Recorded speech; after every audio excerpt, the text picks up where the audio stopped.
우리 요셉 11번째 시간입니다. 가나안 땅에 큰 흉년이 들었습니다. 여러분, 비가 오지 않은 지가 여러 해가 지나가고 있습니다. 쌀이 다 떨어졌습니다. 먹을 게 다 떨어졌습니다. 그래서 야곱은 자기 아들들 10명에게 그래서 나귀에다가 돈을 싣고, 그리고 야곱의 10 아들이 애굽으로 내려갔습니다. 왜냐하면 거기 가면 양식을 살 수 있으니까. 거기에 양식 사러 갔다가 뜻하지 아니하는, 그저 가서 돈만 있으면 다 될 줄 알았는데, 돈만 가지고 가면 그냥 쉽게 다 사올 줄 알았는데, 한두가 이런 질문할 줄 누가 알았겠습니까? 총리가 묻기를 너의 가족은 누구 있느냐? 아니, 그냥 쌀만 팔면 됐지. 그런데 내가 보기에는 너희는 외국에서 온 걸 보니까 간첩 같아. 너희들이 진실하게 쌀을 살러 왔다는 것을 증명해 보아라. 너희의 가족 사항을 먼저 얘기해 보아라. 우리 아버지 살아계시고요, 우리 형제는 원래 12명이었는데 한 명은 어디 갔는지 잊어버리고요, 그리고 우리 10형제가 여기 왔고요, 그리고 하나 베냐민이라는 동생이 있는데 그 아들은 아버지가 너무너무 사랑해서 보내지 아니하고 아버지 품에 지금 있습니다.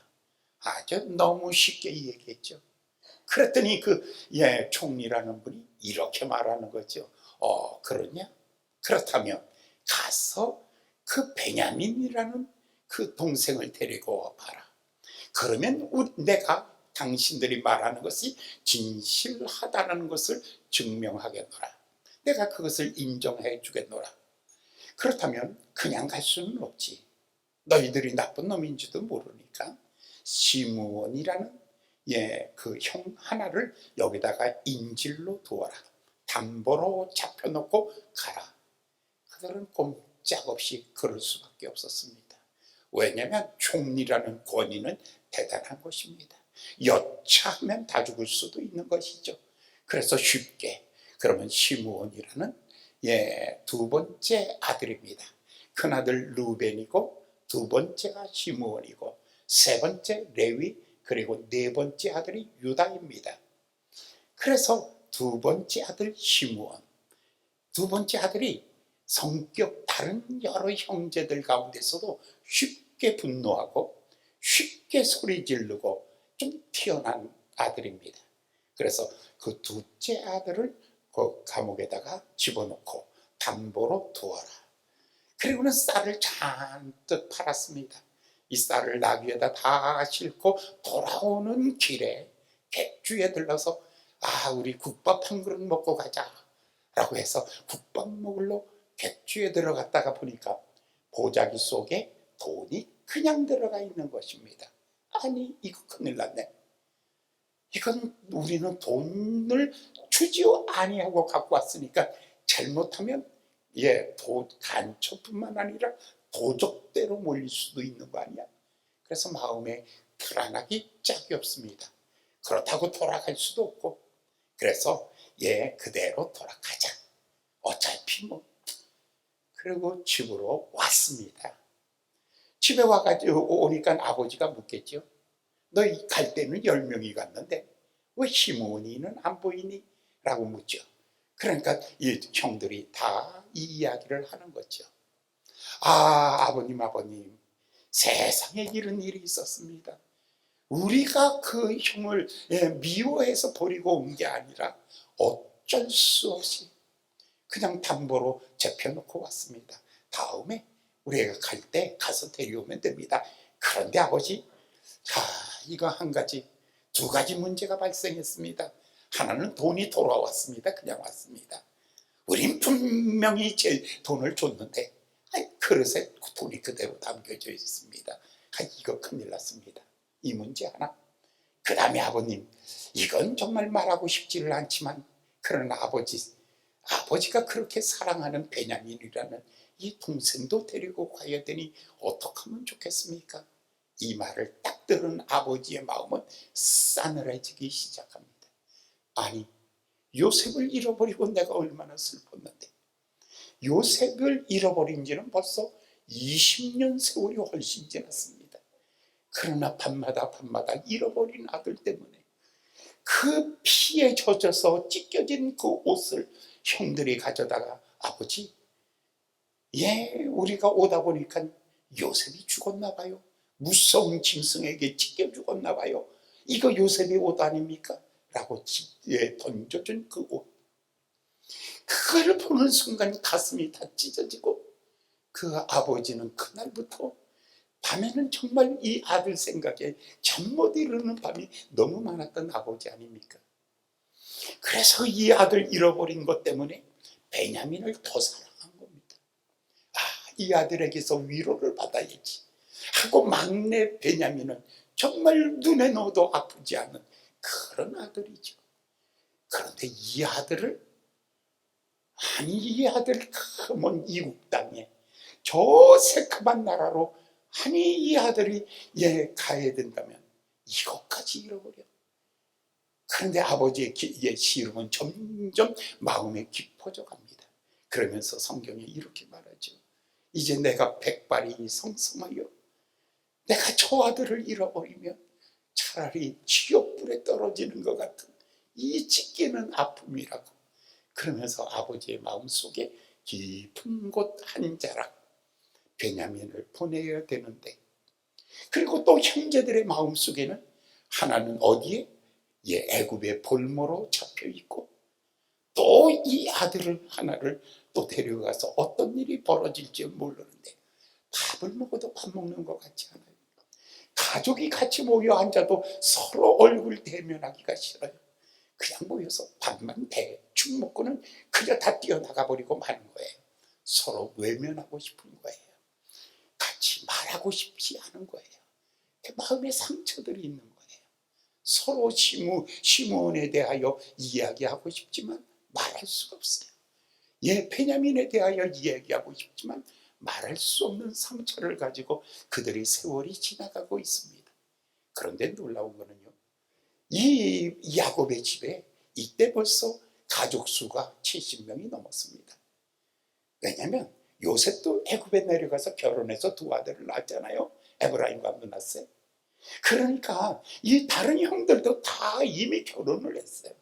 아내가 있죠. 자녀들이 있죠. 그러니까 야곱에게는 손주 손녀들이 득실득실 하는 겁니다. 가족 식구가 70명이 넘었다고요. 그리고 소떼 양떼들이 얼마나 많은지요. 그러다 보면 종들이 있고요. 큰 가산입니다. 야곱이 원래 부자였어요. 한때, 두때, 세때가 되고 그가 마침내 하란에서 거부가 되었더라라고 성경이 말할 정도로 그 집에는 종들도 많은 거예요. 큰 집이 무너지기 시작하는 거죠. 양식이 없어요. 농사가 안 되는 거예요. 피 한 방울 볼 수가 없어요. 1년이 지나 2년 지나 3년이 지나도 피 한 방울 볼 수 없는, 모두가 다 메말라서 죽어가고 있는 거죠. 그 중에서도 여러분, 들판에 초장이 있어야지 양떼 소떼들이 먹는데, 그런데 초장도 다 말라가고 있는 거예요. 그러다 보니까 짐승들이 말라서 막 죽어가고 있는 거예요. 나가보면 양들이 죽어서 있는 거예요. 막 얼마나 마음이 졸입니까? 그럼 무엇에 대한 갈망이 있겠죠. 애굽에는 양식이 얼마나 많은가. 그렇지만 누구도 갈 수가 없어요. 왜냐하면 거기 볼모로 잡힌 형도 있지만 또 하나 베냐민을 아버지 품에서 빼낸다는 것은, 베냐민을 아버지가 보낸다는 것은 아버지 눈에 흙 들어가기 전까지는 절대로 아버지는 베냐민을 주지 않을 거야 라는 이 절망감. 그러니까 식구들이 같이 모여 앉아서 밥을 먹어도 쌀이 떨어져 가고 있구나. 점점 쌀독에 쌀이 줄어가고 있는 모습을 보면서 모두는 초조합니다. 아무도 이 상황에 대해서 말하는 사람이 없습니다. 이대로 우리는 다 죽는구나 라는 이 두려움이 가득하고 있을 때 오늘 43장 오늘 본문이 시작되고 있습니다. 43장 1절을 보면 땅의 기근은 더 심하여집니다. 성경에 그 땅의 기근이 심하니라. 아니, 아침에 이슬이라도 있어야지 농사라도 조금 될 텐데 아침에 이슬 한 방울 내리지 않습니다. 모든 것이 다 말라서 그냥 바람 한번 불면 먼지 바람이 그냥 살살 일어나고 있는 거예요. 얼마나 마음이 아픈지. 그래도 아무도 아무 말 할 수 없는 이 침묵의 시간들이 지나가고 있습니다. 이 기근이 심하여 엄청 그렇지만 이 문제를 놓고 아무도 말하지 못하는데 드디어 아버지가 입을 엽니다. 2절에 말씀하시기를 아버지가 그들이 애굽에서 가져온 곡식을 다 먹으며 그 아비가 그들에게 이르되 다시 가서 우리를 위하여 양식을 조금 사라. 많이 사는 것 조금만이라도 사갖고 와라. 그 위기를 넘기기 위한 양식을 조금이라도 사와라. 그렇지만 여기서 뭐를 얘기해야 돼요? 양식 사는 게 문제가 아니에요. 베냐민을 데리고 가라라는 말을 못하는 거예요. 양식은 필요한데 내가 내어줄 거를 못 내어주고 있는 거죠. 베냐민을 마음에서 털어버리지 못하고 양식에 필요한 것만, 양식만 간구하고 있는 이 아버지의 절박한 마음, 한속 깊은 곳에 베냐민을 보내야 되는데, 그러나 베냐민은 보내기 싫고 양식은 필요하고, 그래서 얼떨결에 아들들에게 그렇게 말하죠. 양식 떨어져서 다 죽을래? 죽기 전에 가서 양식 사와 라고 이렇게 말했죠. 그랬더니 아들들이 일제히 하는 말이 이렇게 3절, 4절, 5절에 이야기하고 있죠. 3절 말씀입니다. 유다가 아비에게 말하여 가로되 그 사람이 엄히 우리에게 경계하여 가로되 너희 아우가 너희와 함께 하지 아니하면 너희가 내 얼굴을 보지 못하리라. 여기서 뭐를 얘기하고 있어요? 그 사람이 누구예요? 애굽의 총리죠. 그 애굽의 총리의 그 위엄과 권위, 그 앞에 그들은 감히 머리도 들지 못하며 그가 엄격하게 이야기하기를 가서 베냐민을 데려오지 않으면 너희들 모두는 간자다. 너희들은 다 사형시킬 것이다. 이 말에 두려움, 충격, 감히 고개를 들 수 없는 이 세상의 권력 앞에, 그냥 무너져 버리고 만 거예요. 그 트라우마가 이 양식을 다 먹기까지 귓속에 쟁쟁하게 들려지는 이 총리의 목소리, 다른 말로 말하면 그놈의 목소리, 그냥 늘 생각나는 그 총리의 목소리가 엄격하게 이야기하기를 베냐민을 데려오지 않으면 너희들은 반드시 죽음이야. 이 한마디. 그래서 3절에서 그가 그 사람이 엄히 두려울 정도로, 뼈가 울 정도로 그렇게 말했습니다. 4절 볼까요? 4절 5절. 아버지께서 우리 아우를 우리와 함께 보내시면 우리가 내려가서 아버지를 위하여 양식을 사려니와 아버지께서 만일 그를 보내지 않으시면 우리가 내려가지 아니하리이다.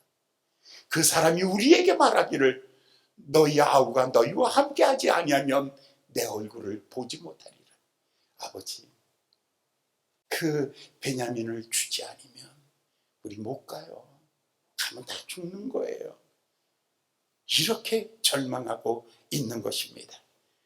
이 이야기를 듣더니 아버지가 화가 대단히 납니다. 이 자식들 가라면 갈 것이지, 이 이야기입니다.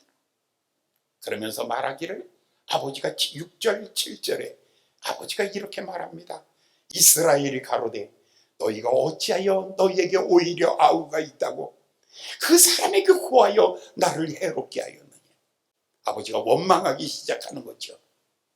아니 이놈들아, 왜 집에 베냐민이 있다는 그런 얘기 왜 하냐? 너희들 쌀 사러 갔지? 쌀만 사오면 될 것이지 왜 집안 얘기 다 해가지고 이 꼴 났느냐? 아버지가 뭐 하는 거예요 지금요? 이 상황에 대하여 아들을 책망하는 거예요. 왜 가정 얘기를 다 해가지고 가서 조용히 쌀만 사갖고 오면 될 것이지 뭐하러 가정 얘기 다 해가지고 뭐 아버지 살아있고 12 형제가 있고 그 중에 하나는 없어졌고 그 중에 하나는 집에 이 쪼다 같은 놈들아. 근데 입만 가만히 다물고 있으면 되지 족쇄처럼 그냥 입이 방정해 이놈의 자식들. 그러면서 아버지는 아들을 원망하고 아들에 대하여 책망하고 이 자식들아 미련곰탱이 같은 놈들이 가가지고 쌀 사오라니까 집안 풍진을 박살내고 왔어 하고 아버지께서 책망하고 있는 거예요. 그러면서 7절에 한 걸음 더 나갑니다. 7절에 그들이 가로되 그 사람이 우리와 우리 친족에 대하여 자세히 힐문하여 이르기를 너희 아버지가 그저 살았느냐 너희 아우가 있느냐 하기로서니 그 말을 조조히 그에게 대답한 것이라. 그가 우리 아들을 너희 아우를 데리고 오라고 그 말할 줄은 몰랐습니다. 진실대로 얘기했죠.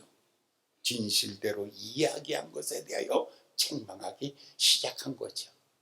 여기까지 보면 아버지와 아들이 싸우고 있는 거예요. 아버지 이놈의 자식들아 입이 싸가지고 그냥 가서 그냥 입 다물고 그냥 모른 척하고 쌀만 사갖고 오면 될 것이지 이놈의 새끼 별말 다 해가지고 일을 그르쳐놨어. 그랬더니 아들이 말하기를 헐 이렇게 될 줄 누가 알았어요? 헐. 오늘 여기서 지금 우리 참 심각한 이 두 사람들의 이야기를 보고 있습니다. 쌀은 떨어졌습니다. 기근은 심각해지고 있습니다. 가축들은 죽어나가고 있습니다. 가족들도 죽음의 위기가 엄습하고 있습니다. 자, 이 상황을 놓고 아버지는 아들을 원망하고 아들들은 어쩔 수 없는 인간의 힘으로 아무것도 할 수 없는 아니 우리가 뭘 안다고 우리가 뭘 그럴 줄 어떻게 알았다고 하면서 아버지 정말 자꾸만 그러시면 이러면서 이게 가정 안에서 불화가 시작되는 거예요. 그래서 이들은 정말 뭐를 잃어버렸을까라는 거죠. 이들은 우리의 모든 상황을 주장하시는 분이 하나님이시라는 사실을 다 잊어버린 거예요. 서로 원망하면서 너 때문에 이렇게 된 거야. 아니에요. 그 사람 때문에 그런 거예요. 사람 원망하면서. 여러분 내 모든 지금의 형편 남편을 원망해야 되는가? 아내를 원망해야 되는가? 부모를 원망해야 되는가? 자식을 원망해야 되는가? 우리는 답답할 때에 진퇴양단의 길에 빠질 때에 아무것도 할 수 없는 무력에 빠질 때에 우리는 제일 먼저 쉽게 야곱처럼 원망하기 시작하죠. 두 번째 아들들처럼 상황을 회피하기 시작하죠. 내가 뭘 다 안다고 내가 뭘 안다고 아버지 너무 몰아붙이지 마세요 하면서 이들이 갈등하고 있는 것입니다. 이 갈등 여기서 첫 번째 갈등이 일어날 때 여러분 깨달으셔야 돼요. 누구 때문이 아니에요. 이 모든 상황을 주장하시는 분이 누구시냐면 하나님이십니다. 하나님의 사랑을 입은 자 곧 그 뜻대로 부르심을 입은 자들에게는 모든 것이 협력하여 선을 이루시느니라. 이 상황을 바꾸실 분은 하나님이십니다. 만약에 이들이 믿음의 가정이었다면 그때에 기도했을 거예요. 하나님 절박합니다. 기근은 심해지고 양식은 없고 이제 우리 다 죽을 수밖에 없는 이런 절박한 위기입니다. 하나님 살아계시다면 하나님이 우리의 하나님이시라면, 하나님이 이 자리에 계신다면 하나님 내 기도를 들으시고 우리의 기도를 들어주시옵소서 하며 하나님 앞에 기도하여야 될 텐데 하나님에 대한 의식이 없어요. 우리는 교회 딸로, 가정 딸로, 여러분 성경 따로, 내 삶 따로. 여기서는 아멘 할렐루야 다 되는 것 같아요. 그러나 교회 문만 딱 열고 나가면 그날부터는 서로 원망해요. 그 시간부터 서로 불평하고 부부간에 여기 서로 앉아가지고 같이 예배드리다가 그저 교회만 딱 나가면 당신 때문이야. 응? 왜 그렇게 했어? 왜? 아니 누가 알고 그랬어? 누가 알고 그랬어? 이거예요, 이거. 그들이나 우리나 전혀 다를 바가 없는 거예요. 하나님은 이 상황도 협력하여 선을 이루신다는 거, 이거 놓쳤어요. 그런데 이때에 유다라는 네 번째 아들이 리더십이 나타나요. 근데 이것은 여러분 세상 리더십이에요. 하나님의 리더십과 세상의 리더십을 이제부터 우리가 찾아야 돼요. 상황을 파괴하기 위한 세상의 리더십. 8절에 드디어 유다가 튀어나와요. 유다는 위기에 강한 사람이에요. 유다가 아비 이스라엘에게 이르되 저 아이를, 아버지한테 지금 저 아이 베냐민이라는 말 해서는 안 돼요.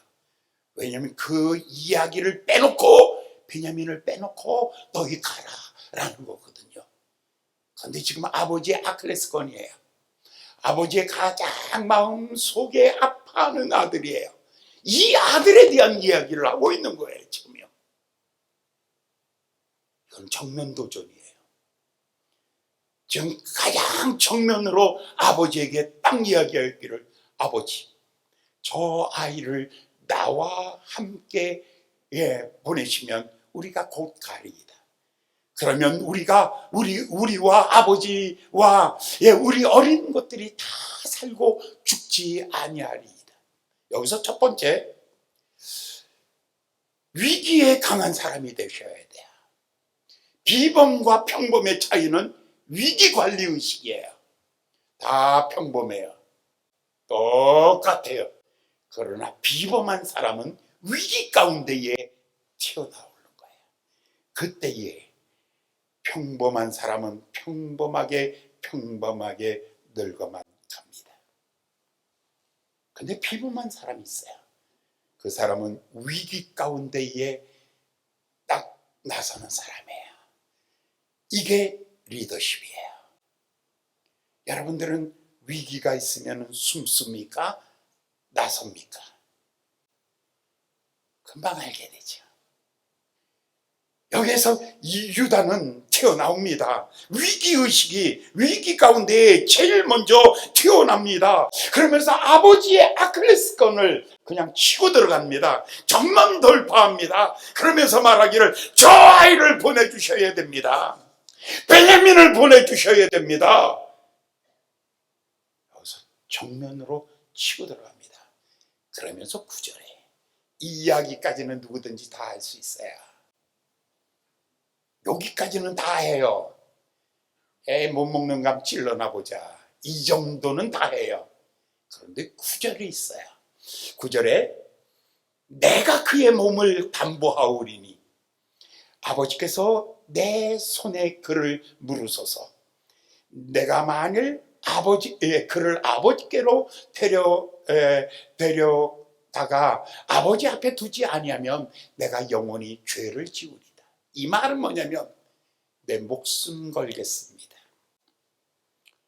그 아이를 데려오지 못한다면 내가 대신 죽을 것입니다. 이거예요. 인생에 단 한 번도 승부를 걸어버리지 못한 사람, 물가에서 언제든지 머뭇거리는 사람들, 깊은 데 가서 그물을 던져 고기를 잡아라. 두려워요. 깊은 데 나가기가. 조금 나갔다가 튀어들어오고 조금 나갔다가 튀어들어오고 머뭇거리면서 인생을 살지. 한 번이라도 인생을 도전해보지 못한 사람들.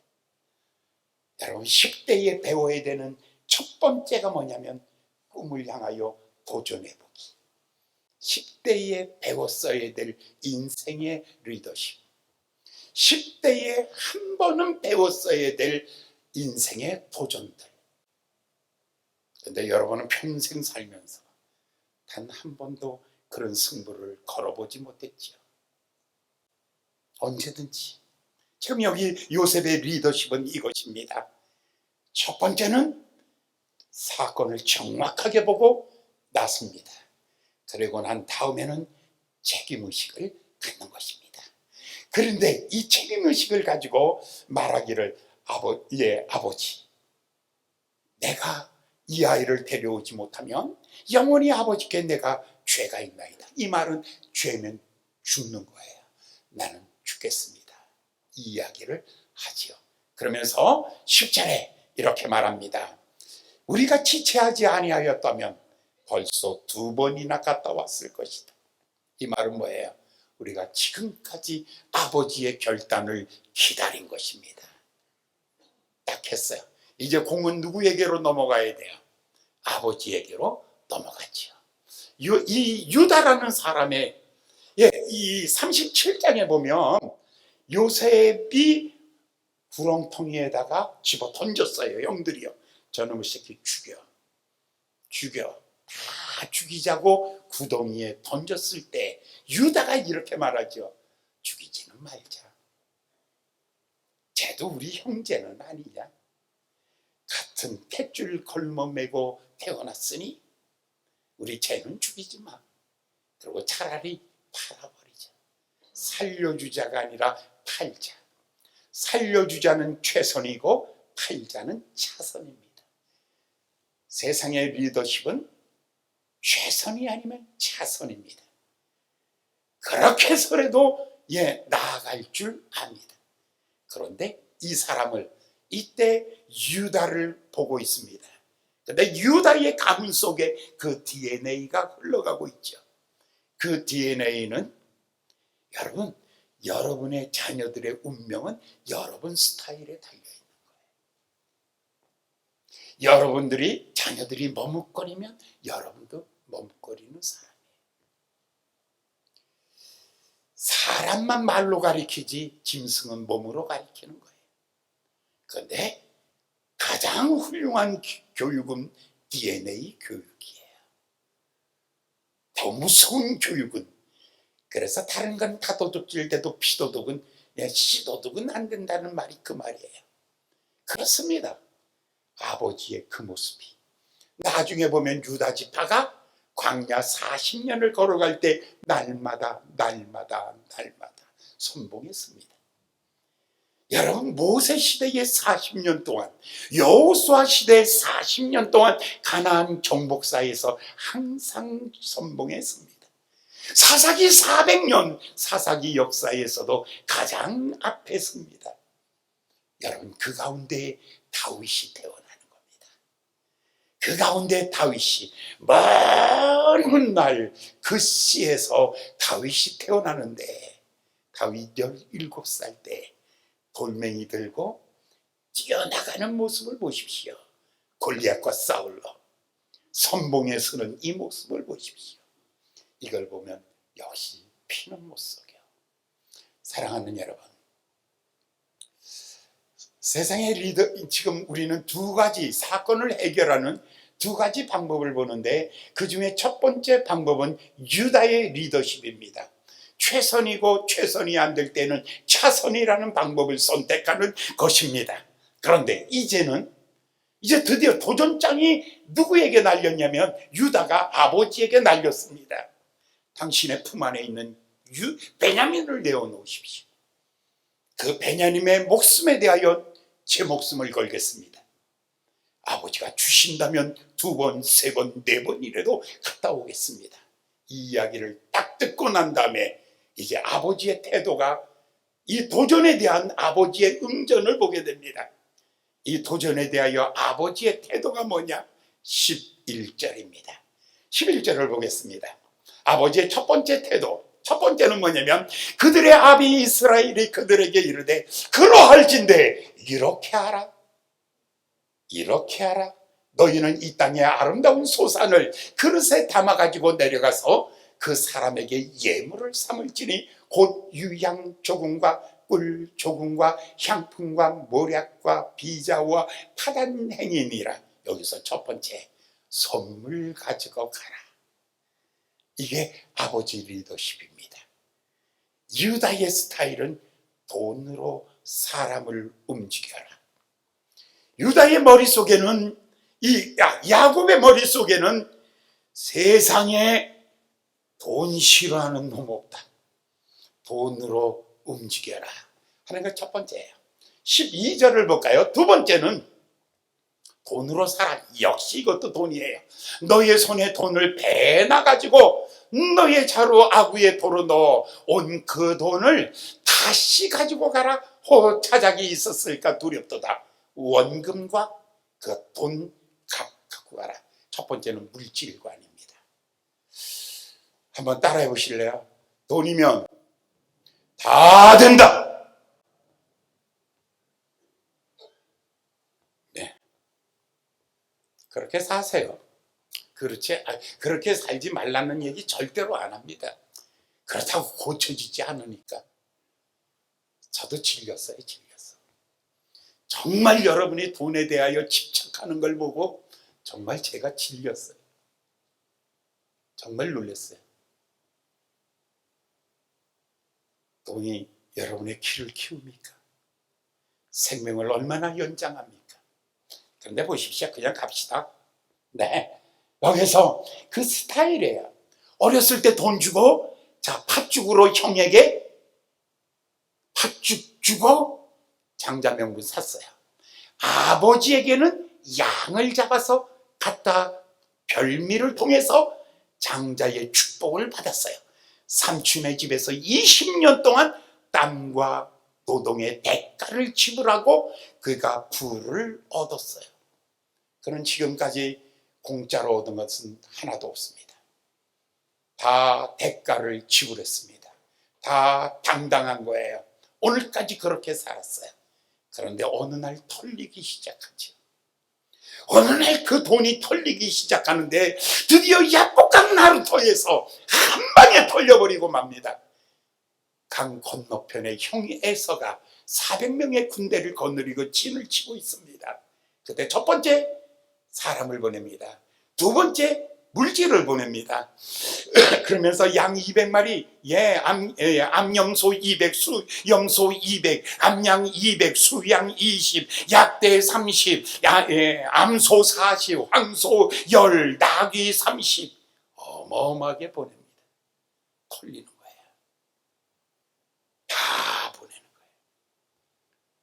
그런데도 형은 오히려 더 분노하죠. 돈으로 못 사는 것이 있어요. 그때 비로소 알았어요. 그 다음에 야곱에게 있어서 두 가지, 오른손이 돈이라면 왼손은 사람 인맥이에요. 야곱은 철저하게 사람 관리를 통해서 성공한 사람이에요. 그러니까 세상 성공하기 위해서 돈과 인맥 두 개를 다 잡은 사람이 야곱이에요. 두 손에 꼭 붙잡고 있어요. 이건 놓으면 죽는 줄 알아요. 돈 놓으면 죽는 줄 알아요. 사람 놓으면 죽는 줄 알아요. 그렇기 때문에 열심히 여러분 사람 관리 철저하게 관리하기 시작하는 거예요. 그런데 보십시오. 그날 밤에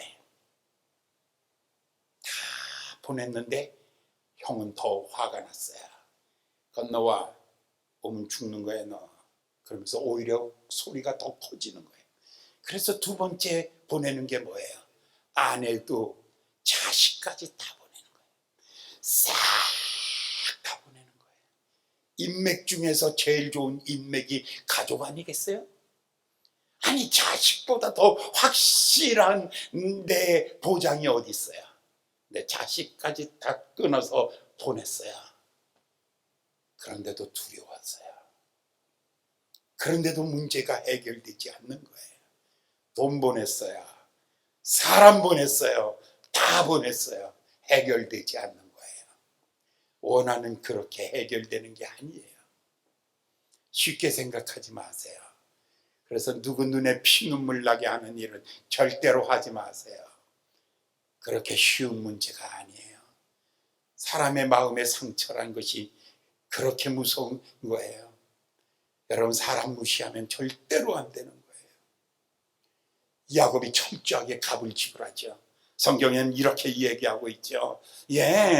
그가 다 보내고 난 다음에 홀로 남았더니 어떤 사람이 찾아와 날이 새도록 씨름할세. 홀로 남을 때 비로소 누가 찾아오냐면 어떤 사람이 찾아왔어요. 그리고 야곱 옆에 있는 사람에게 왔어요. 그 사람을 붙잡고 레스를 씨름하였다 그랬어요. 나를 축복해라. 나를 축복하지 않으면 놓지 아니하리라 하면서 밤새 떼굴떼굴 굴르는 거예요. 새벽 미명에 그 사람이 이렇게 말하지요. 내 이름이 뭐니? 나 야곱이야. 오늘부터 너는 이스라엘이라 하라. 너는 하나님과 싸우는 자가 되라. 사람과 싸우지 마라. 하나님과 싸우는 자가 되라. 그래서 너는 오늘부터 이스라엘이라. 그리고 난 다음에 아침에 일어났더니 너무 밤새 얻어맞아가지고 그 사람한테 한두 뼈가 다 부러졌는데, 근데 얼굴에 광채가 나기 시작하죠. 그러면서 그곳 이름을 분이엘이라, 하나님의 얼굴이라, 어젯밤에 나타났던 그 사람이 바로 하나님이라 홀로 남았다가. 사랑하는 여러분, 돈은 같이 가는 것 아니에요. 인맥은 같이 가는 것 아니에요. 여러분, 홀로 남았다. 외로움이 아니라 고독이에요. 혼자 있는 기쁨이 있어야 돼요. 혼자 있는 기쁨이 있어야 돼요. 외로움은 다른 사람들에게서 버림받은 상처예요. 고독은 나 스스로 버리는 거예요. 나 스스로 물질을 버릴 때, 나 스스로 인맥 관리를 버릴 때, 그때 혼자 남는 기쁨이에요. 그것은 뭔 줄 아세요? 혼자 남았다는 것은 하나님을 붙잡고 있다는 거예요. 하나님을 붙잡고 있다는 이 고독이 주는 기쁨. 이게 바로 야곱이가 어디서 배운 것이냐면 야복강 나루토에서 배웠던 거예요. 그런데 지금 그런 지가 벌써 얼마의 세월이 지났어요. 그때 우리 아이들은 아기들이었어요. 얘네들이 다 장가를 갔어요. 수십 년 세월 지났는데 그날의 기억을 다 잊어버린 거죠. 여러분, 옛날 은혜 받은 거 지금 우려먹지 마세요. 왕년에 은혜 받은 거 그거 우려먹지 마세요. 이미 여러분은 다 잃어버린 거예요. 여러분들은 그날의 은혜 받은 거 다 잃어버리고 오늘의 은혜를 사모하십시오. 오늘의 은혜는 무엇입니까? 한 손에 돈을 잡고 한 손에 인맥을 잡고 있는 이것을 야곱의 손에서 떠내보내는 거예요. 그것을 유다에게 주는 거예요. 네가 가지고 가라. 네가 다 가지고 가라. 다 보내고 이제 혼자 남는 바로 그 순간, 그게 바로 은혜의 시간이에요. 사랑하는 여러분들, 사람 붙잡고 돈 붙잡고 의지하지 마세요. 관리는 할지언정 의지하지 마세요. 도움이 없는 인생을 의지하지 말지니 호흡이 끊어지면 그날에 그 도모가 다 소멸하리로다. 다 날개가 달려있어서 돈도 날아가는 날이 있어요. 사람도 다 변덕이 심해서 다 떠나가는 날이 있어요. 인생은 다 혼자 하나님 앞에 서 있는 거예요. 오늘 야곱이 다 떠나는 거예요. 그 모았던 향품들, 아름다웠던 것들 다 예물로 바치는 거예요. 그리고는 마지막 남은 그 아들 베냐민까지 이제는 유다의 손에 붙여서 떠내보내고 난 다음 그는 절망했을까? 그는 슬퍼했을까? 그는 고통스러워했을까?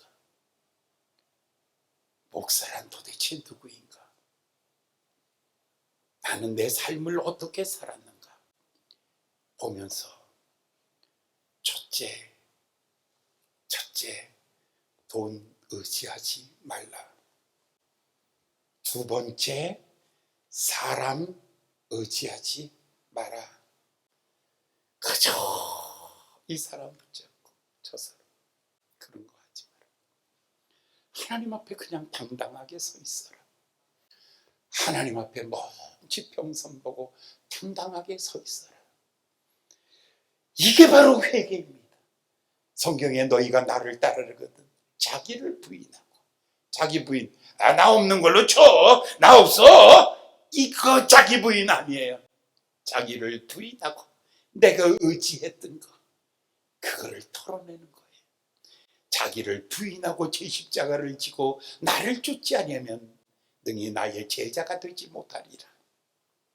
너희가 물질이나 사람을 나보다 더 사랑하면 능히 나의 제자가 되지 못하리라. 예수님께서 말씀하셨죠. 움켜잡는 것을 내려놓을 때 십자가를 잡는 거예요. 두 손에 다 움켜잡고 있으면 십자가는 잡을 손이 없어요.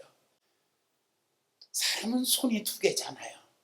물질을 잡고 사람을 잡고 버텨 있으면 십자가는 잡을 수가 없어요. 그래서 여러분들, 우리가 이 고난을 통해서 배우는 레슨은 바로 십자가를 붙잡는 것. 그래서 포기하는 거예요. 이제 나는 하나님의 주는 은혜로 살리라. 물질. 두 번째, 하나님이 붙여주는 사람들을 통해서 나는 살리라. 내가 붙잡지 않는다. 내가 땡기지 않는다. 사람은 무엇 같은 줄 아십니까? 제가 젊었을 때 한번 물었어요. 대선배한테. 선배님, 사우나에 앉아가지고, 선배님, 내가 그때가 31살이에요. 도대체 사람이란 뭡니까? 라고 물으니까 썩은 새끼줄이라네. 예? 놓으면 섭섭하고 땡기면 썩은 놈이라 끊어지고, 모르면 섭섭하고 알아서 도와주세요 하면 그날로 돌아서고. 그러니 사람이라는 것은 썩은 새끼줄에 지나지 않네. 와, 내가 그 자리에 일어나서 선생님 감사합니다. 선생님 감사합니다. 사람 100명, 1000명, 핸드폰에 2000명 있어요. 그 사람들 나 힘들어요, 도와주세요 하면 그날로 다 끊어지는 거예요. 왜 교회 안 나오세요? 교회 좀 나오세요 하고 문자 보내면 그날로 다 끊어지는 거예요. 사람 놓자니 섭섭하고 땡기자니 뭐라고? 돈 빌려달라고 가보세요. 당장 물른 척하지. 땡기자니 끊어지고 놓자니 섭섭하고. 오늘 야곱의 손에는 돈과 사람 두 개를 땡기고 있었어요. 근데 어느 순간에 이게 무력한 거예요. 아무 의미가 없는 거예요. 그래서 야곱이 이걸 다 내려놓는 거예요. 예, 다 내려놓은 거예요. 그 순간에 그는 기도가 시작돼요. 여러분이 기도가 왜 안 될까요? 여러분 왜 기도 안 할까요? 왜 기도가 안 될까요? 돈을 땡기고 사람 땡기고 있는 순간에는 하나님 땡길 의욕이 없어요. 14절 보겠어요. 어느 순간에 기도가 터지는 줄 아세요? 기도는 언제 터지는 줄 아세요? 여러분들이 하나님을 의지해야 되는데 그 다음에 보면 전능하신 하나님께서 그 사람 앞에서 너에게 은혜 베푸시기를 원하노라. 하나님이 누가 됐어요? 누가 전능해요? 누가? 돈이 전능한 겁니까? 사람이 전능한 것입니까? 이 순간에 야곱의 마음속에 오직 주만 전능하십니다. 엘로힘 하나님, 전능하신 하나님, 나의 하나님은 전능하십니다. 나의 하나님이시면 하나님은 능력이십니다. 오직 하나님만 전능하십니다. 언제? 돈 떠나가고 사람 떠나가고 난 다음에 땡기기 시작하는 거예요. 하나님은 전능하십니다. 오직 하나님만 전능하십니다. 하나님이 나의 힘이십니다. 하나님이 나의 피난처입니다. 하나님이 나의 반석이십니다. 오직 하나님만 나의 구원이십니다. 하나님은 인격적으로 전능하신 하나님을 그때 경험하는 거예요. 그리고 난 다음에 하는 말이 뭐예요? 하나님의 은혜를 떠나가는 저 아들들이 받게 하여 주시옵소서.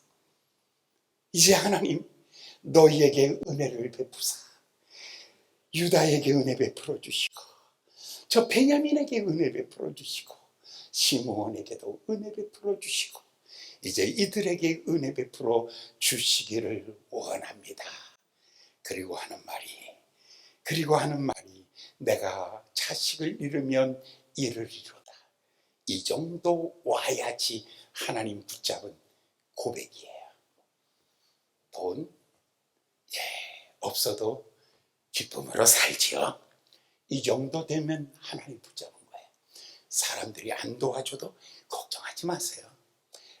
하나님 도움으로 그렇게 살죠. 이게 바른 고백이에요. 여러분, 돈 없으면 어떻게 살아요? 그래요. 그게 아니라 돈 없으면 없는 대로 살고요, 사람 없으면 사람 없는 대로 살죠. 나의 도움은 하나님께로부터 오는 것입니다. 나의 도움은 오직 주님이십니다. 할렐루야. 이 고백이 있을 때 하나님은 15, 16절에 하나님이 일하십니다. 15절, 16절. 그 사람들이 그 예물을 취하고 갑절 돈을 자기들 손에 가지고 베냐민을 데리고 애굽으로 내려가서 요셉 앞에 서니라. 16절.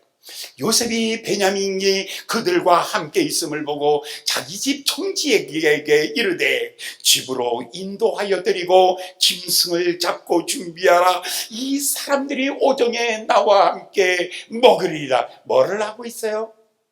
그들의 오는 것을 보고 요셉이 잔치 준비하고 있어요. 하나님은 여러분을 위해서 잔치 준비하고 계세요. 누구를 위해서 잔치 준비하고 있어요? 오직 나의 힘은 하나님이시라. 오직 나의 힘은 하나님이시라.